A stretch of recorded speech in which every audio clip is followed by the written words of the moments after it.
আসসালামু আলাইকুম প্রিয় শিক্ষার্থীরা, আজকে থেকে চূড়ান্ত পর্যায়ে ভর্তিটা শুরু হয়ে যাচ্ছে। আমরা আমাদের যে টাকাটা অ্যামাউন্টটা নির্ধারণ করেছে কলেজ কর্তৃপক্ষ, সেই টাকাগুলো নিব। অল ডকুমেন্টস যা যা লাগবে ভর্তির জন্য সব কিছু নিব এবং সেই সাথে ভর্তি ফর্মটা পূরণ করে সব কিছু জমা দিয়ে দিব। তার পরবর্তীতে আমি ওই কলেজের স্টুডেন্ট হিসেবে বিবেচিত হব এবং পরবর্তীতে আমি সময় মতো ক্লাসটাও স্টার্ট করে দিতে পারবো। কিন্তু সময় মতো ভর্তি না হলে পরবর্তীতে আমি ওই কলেজের স্টুডেন্টও হতে পারবো না। এই জন্য চেষ্টা করবে একটু আগে আগে ভর্তি হওয়ার জন্য। আজকের ভিডিওটা মূলত আমাদের সবচেয়ে গুরুত্বপূর্ণ কাজটা আজকে করতে হবে, সেটা হচ্ছে ভর্তি ফর্ম পূরণ করা। অনেকে অনলাইনে, অনেকে অফলাইনে। যদি কলেজ কর্তৃপক্ষ বলে যে অনলাইনে করো, সেম প্রসেসে অনলাইনে করবে। যদি কলেজ কর্তৃপক্ষ বলে অফলাইনে করো, সেম প্রসেসে কলেজে গিয়ে অফলাইনে করে দিবে। ভর্তি ফর্মের পুরো নিয়মটা আজকে ভিডিওতে দেখিয়ে দিব, যাতে ভর্তি ফর্ম পূরণের ক্ষেত্রে এক চুল পরিমাণ ভুল না হয়। মাত্র 310 টাকায় যারা এখনো আমাদের এইচএসসি 27 টার্গেটেড প্লাস কোর্সে যুক্ত হওয়া নাই, দ্রুত করো। কারণ কি, একটা মাত্র কোর্সই তোমাকে আজকের পর থেকে এইচএসসি 27 পরীক্ষা পর্যন্ত তোমার পুরো জার্নিটা একেবারে সহজ করে দিবে। কলেজের সকল পরীক্ষায় বেস্ট একটা রেজাল্ট করতে প্রচন্ড পরিমাণে হেল্প করবে। কারণ এই কোর্সে থাকছে অ্যানালাইসিস করা সকল সাবজেক্টের সাজেশন, সকল গ্রুপের পিডিএফ আকারে বিগত বছরগুলোর বোর্ড এমসিকিউ উত্তর সহ পিডিএফ আকারে, পাঠ্য বইয়ের সকল চ্যাপ্টার অ্যানালাইসিস করা, জ্ঞানমূলক ও অনুধাবনমূলক প্রশ্ন উত্তর পিডিএফ আকারে, লিখিত অংশে শর্টকাট টেকনিক থাকছে, গ্রামার অংশে শর্টকাট টেকনিক থাকছে, সেই সাথে পড়াশোনার রুটিন প্লাস এ প্লাস গাইডলাইন সবকিছু থাকবে এই একটা মাত্র কোর্সে। এবং এই কোর্সে যুক্ত হওয়ার সাথে সাথে তুমি পুরো 2 বছর এই কোর্সের টোটাল সার্ভিস গুলো গ্রহণ করতে পারবে। যারা এখনো কোর্সে যুক্ত হন নাই, উপরে আমাদের যে নাম্বারটা দেওয়া আছে এই নাম্বারে 310 টাকা সেন্ড মানি করে এই নাম্বারেই হোয়াটসঅ্যাপে আমাকে জানাবে সেন্ড মানি করেছি, সাথে সাথে তোমাকে গ্রুপে যুক্ত করে নিব। তখন থেকে তোমার এই প্লাস প্রস্তুতি শুরু হয়ে যাবে। কারণ তোমরা জানো যে ভর্তি ফর্ম হচ্ছে একটা সেনসিটিভ বিষয়। এই ফর্মে যে যে ইনফরমেশন গুলো দিবে পরবর্তীতে তোমাকে মানে সামনের সকল কার্যক্রমে ওই ইনফরমেশন দ্বারা কাউন্ট করা হবে, ওই ইনফরমেশন গুলো কাজে লাগানো হবে। এখানে যদি না বুঝে ভুলভাল তথ্য দাও, সেগুলোই পরবর্তীতে চলে আসবে। এই জন্য সঠিক ইনফরমেশন দিয়ে সঠিকভাবে ভর্তি ফর্ম পূরণের নিয়মটা জানতে হবে, যাতে কলেজে গিয়ে তোমাকে এর ওর কাজ জিজ্ঞেস না করতে হয় যে এখানে কি দিব, এখানে কি দিব। আজকের ভিডিওটা দেখলে তুমি অন্যদেরকে হেল্প করতে পারবে যে কোথায় কি করতে হবে। তো বেশি কথা না বলে চলো সে ভর্তি ফর্মের পুরো নিয়মটা আমরা দেখে নিই। এই মুহূর্তে আমার সামনে যে ফর্মটা তোমরা দেখতে পাচ্ছ, এটা হচ্ছে একটা ভর্তি ফর্ম, কোন একটা কলেজের ভর্তি ফর্ম। এখানে লেখা আছে নৌবাহিনী কলেজ ঢাকা। সাধারণত জেনারেল শিক্ষার্থীদের কলেজগুলো আসলে এইভাবে এরকম কলেজ না, কিন্তু আমি এই কলেজের ভর্তি ফর্মটা কেন দেখাচ্ছি, কারণ এই কোয়ালিটির ভর্তি ফর্মই তোমরা পাবে। যারা অনলাইন থেকে পূরণ করবে তাদেরও সেম প্রসেসে সব কিছু দিয়ে পূরণ করতে হবে, আর যারা অফলাইনে পূরণ করবে তাদেরও সেম প্রসেসে পূরণ করতে হবে। অর্থাৎ এমন একটা ভর্তি ফর্ম যেখানে পরিপূর্ণভাবে সব কিছু দেওয়া আছে। এই জন্য এই ফর্মটা দিয়েই তোমাদেরকে বুঝিয়ে দিচ্ছি। আমার মনে হয় এই ভিডিওটা দেখার পর আলাদা করে আর কাউকে কোনো বিষয় নিয়ে প্রশ্ন করতে হবে না, বা ভর্তি ফর্ম পূরণ করার সময় কোনো কিছু জিজ্ঞাসা করতে হবে না। কারণ কি, টোটাল ইনফরমেশনগুলোই এইখানে আছে। এইখানে প্রথমত তোমাদের একটা ছবি লাগবে, ঠিক আছে? ছবির নিচে অবশ্যই নাম অর্থাৎ তোমার সত্যায়িত করা লাগবে। এখানে একটা ছবি লাগবে। এই ছবিটা এখানে পিন আপ বা তুমি আঠা দিয়ে বলো, এটা দিয়ে মারতে হবে। তারপরেও কলেজ কর্তৃপক্ষের কাছে জিজ্ঞেস করে নিবে, তারা যদি ছবিটা আলাদাভাবে চায় তাহলে আলাদাভাবে জমা দিয়ে দিবে এই ফর্মের সাথে, ঠিক আছে? এই জায়গাগুলো অফিস কর্তৃপক্ষ পূরণ করবে। এখানে তোমাদের পূরণ করার মতো কিছু নাই। তোমাদেরকে পূরণ করতে হবে এই 1 নাম্বার থেকে। প্রথমত শিক্ষার্থীর তথ্য, এসএসসি রেজিস্ট্রেশন কার্ড অনুযায়ী অবশ্যই এই ইনফরমেশনগুলো পূরণ করার আগে তোমার সামনে এসএসসি পর্যায়ে যে রেজিস্ট্রেশন কার্ডটা আছে সেটা কিন্তু থাকতে হবে। প্রথমত নাম বাংলায় দিবে, অর্থাৎ তোমার পুরো নামটা সুন্দর করে বাংলায় লিখবে। পরবর্তীতে সেম নামটা ইংরেজি ক্যাপিটাল লেটার অর্থাৎ বড় হাতের অক্ষরে লিখতে হবে। যেমন ধরো আমার নাম সোহেল রানা। এখন আমি কিন্তু এইভাবে প্রথম অক্ষরটা বড় হাতের, পরেরটা ছোট হাতের, এইভাবে না, টোটালি সবগুলো বড় হাতের। এই দেখো এইভাবে লিখবে। বাংলায় তো লিখতে পারবে, আমি ইংরেজিটা জাস্ট দেখিয়ে দিচ্ছি। এইভাবে সবগুলো অক্ষর বড় হাতের দিয়ে তার পরবর্তীতে পূরণ করতে হবে। পরবর্তী রেজিস্ট্রেশন কার্ড অনুযায়ী জন্ম তারিখটা সুন্দর করে এখানে দিবে। জাতীয়তা অবশ্যই বাংলাদেশি দিবে। ধর্ম তুমি যদি মুসলিম হও ইসলাম দিবে, যদি হিন্দু হও সেক্ষেত্রে হিন্দু দিবে, অর্থাৎ তোমার ধর্মটা এখানে দিবে। পরবর্তীতে রক্তের গ্রুপ যদি জানা থাকে রক্তের গ্রুপ তাহলে দিবে, আর যদি জানা না থাকে এটা কিছু দেওয়ার দরকার নেই, ফাঁকা রাখবে। জন্ম নিবন্ধন নম্বর, জন্ম নিবন্ধনের উপর অবশ্যই একটা নম্বর দেওয়া থাকে, সেই নাম্বারটা এখানে সুন্দর করে টাইপ করে দিবে।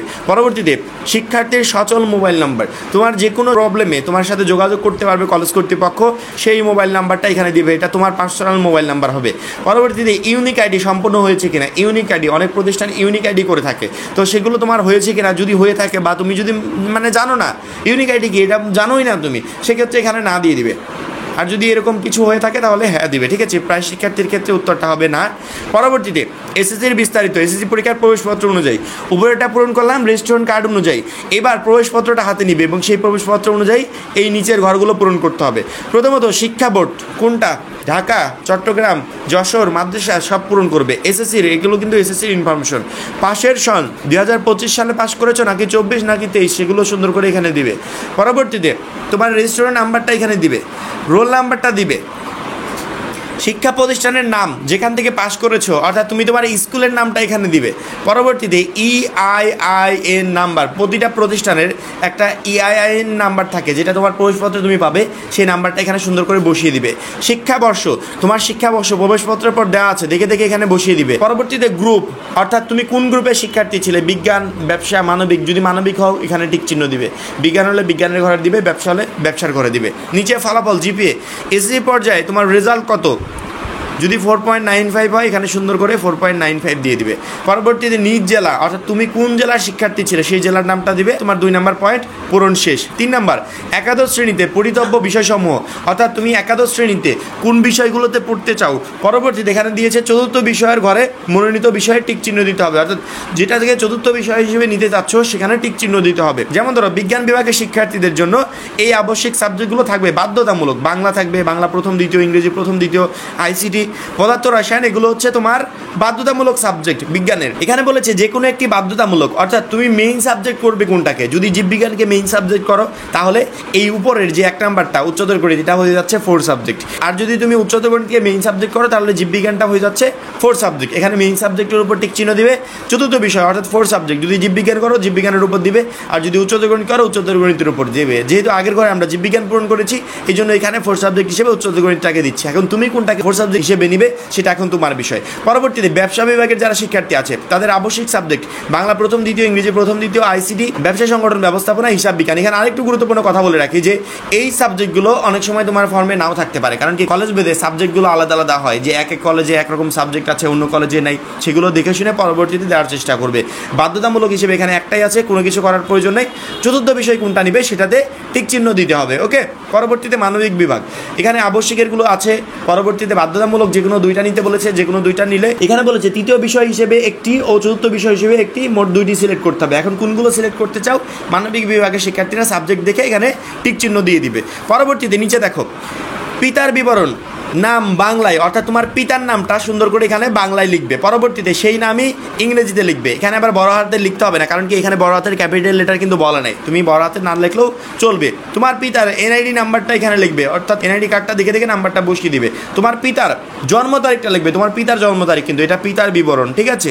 তার পরবর্তীতে পেশা, তোমার পিতা কোন পেশায় আছে আর পদবিটা কি সেগুলো এখানে দিয়ে দিবে। এবং নিচে প্রতিষ্ঠানের নাম, উনি যদি চাকরি করে, পেশা যদি চাকরিজীবী হয়ে থাকে তাহলে কোন প্রতিষ্ঠানে চাকরি করে সেটা এখানে দিয়ে দিবে। পরবর্তীতে তোমার পিতার সচল মোবাইল নাম্বার দিবে, অর্থাৎ তোমার যে কোনো বিষয়ে তোমার পিতার সাথে যোগাযোগ করতে পারবে সেই নাম্বারটা এখানে দিবে।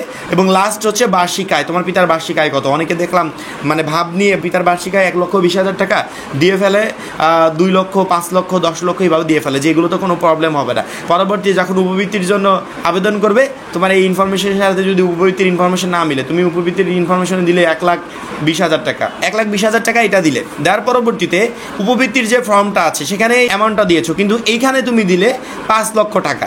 এই ফর্মের সাথে ওই ফর্ম না মিললে পরবর্তীতে তুমি উপবৃত্তির জন্য সিলেক্ট হবে না, এই জন্য এখানে এমন একটা অ্যামাউন্ট দিবে যেটা উপবৃত্তির ফর্মেও তুমি দিতে পারবে। তোমার পিতার ইনফরমেশনগুলো শেষ, যদি ছবি চায় তাহলে এই জায়গায় একটা ছবি অ্যাড করে দিবে।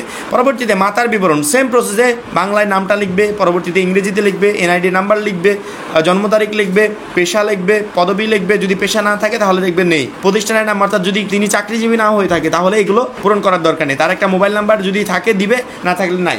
বার্ষিক আয় যদি হয় তাহলে দিবে, না থাকলে নাই। যদি ছবি চাই এখানে অ্যাড করে দিবে। পরবর্তীতে আমি এখানে আরেকটু কথা বলে রাখি যে এই জায়গাগুলোতে সাধারণত আমাদের আরেকটা ইনফরমেশন দেওয়া থাকে, অর্থাৎ অন্যান্য। অনেকের পিতা নেই, অনেকের মাতা নেই, সেক্ষেত্রে বর্তমান অভিভাবক যিনি তাকে অভিভাবক করে সে অভিভাবকের ইনফরমেশনগুলো এখানে পূরণ করতে হবে। আমি ওই পেজে এখনো যাই নাই যে কি পরবর্তী পেজে আছে কিনা, কিন্তু তোমাদের যখন এগুলো থাকবে এই বর্তমান অভিভাবকের ইনফরমেশনগুলো তুমি এখানে দিয়ে দিবে। পরবর্তীতে 6 নাম্বার পয়েন্ট, এইটা জেনারেল শিক্ষার্থীদের থাকবে না, এটা শুধুমাত্র শুধুমাত্র নৌবাহিনী কলেজের ওদের আছে, এটা তোমাদের থাকবে না। এবার আমরা পরবর্তী পেজে চলে আসি।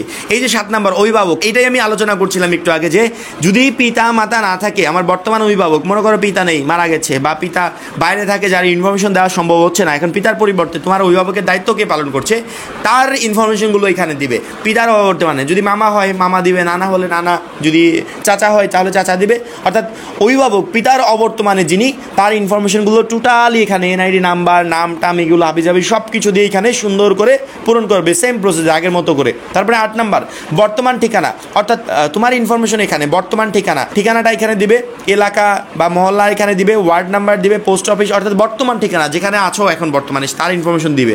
পরবর্তীতে স্থায়ী ঠিকানা, অর্থাৎ তোমার বাড়িটা কোথায়, সেখানকার স্থায়ী ইনফরমেশনগুলো এখানে টোটালি পূরণ করবে। দেওয়ার পরবর্তীতে সবচেয়ে ইম্পর্টেন্ট যে কাগজপত্রগুলো জমা দিতে হবে, 13 নাম্বার ফর্মের সহিত নিম্নের কাগজপত্র জমা দিতে হবে। এই টোটাল ইনফরমেশনগুলো দেখো, এসএসসি একাডেমিক ট্রান্সক্রিপ্টের ফটোকপি, তারপরে আমরা এই বিষয়ে অলরেডি একটা ভিডিও বানিয়েছি যে কী কী কাগজপত্র লাগবে, তোমার ভর্তি ফর্মের পিছনে এগুলো দেওয়া থাকবে। এই টোটাল কাগজপত্রগুলো অ্যাড করে ফর্মের সাথে স্ট্যাম্প করে পরবর্তীতে জমা দিয়ে দিতে হবে। এবং নিচে এই দেখো ছাত্রছাত্রীর স্বাক্ষর, এখানে মনে করো আমি একজন স্টুডেন্ট, আমার স্বাক্ষরটা এখানে দিয়ে দিলাম, তুমি তোমার স্বাক্ষরটা এখানে দিয়ে দিবে, একটু পড়ে নিবে যে উপরে কী বলেছে, সেই স্বাক্ষরটা এখানে দিয়ে দিবে। পরবর্তীতে এখানে পিতা বা অভিভাবক, তোমার সাথে যিনি গার্ডিয়ান আসছে ওনার স্বাক্ষরটা দিয়ে দিবে। মনে করো আমার গার্ডিয়ান আমি, ঠিক আছে, স্বাক্ষরটা দিয়ে দিলাম।